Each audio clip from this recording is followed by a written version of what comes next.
Welcome. 2:16, the only promise. Paul tells us the way. He indeed died for all, so that those who live might no longer live for themselves, but for him who for their sake died and was raised. 2 Corinthians chapter 5 verse 15.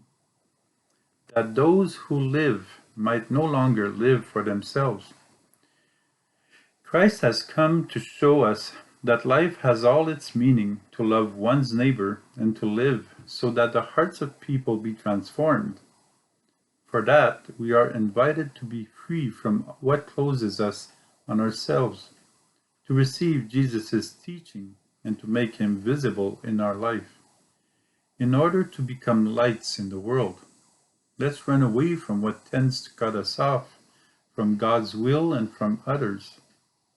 The influences today are manifold, and evil continues to be a counter-testimony. But there's only one way that leads to God. To receive his love is the only way that leads us to Jesus' sacred heart. Jesus teaches us, "You have heard that it was said to your ancestors, 'Do not take a false oath, but make good to the Lord all that you know.'" Matthew chapter 5 verse 33. The only promise we should remember is that God himself is laying his love in us, which nullifies all our oaths.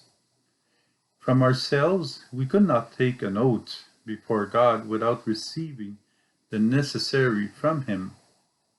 The love to love and to move away from evil is the basis of what God wants as an oath. Our actions and words will adjust to this recommendation.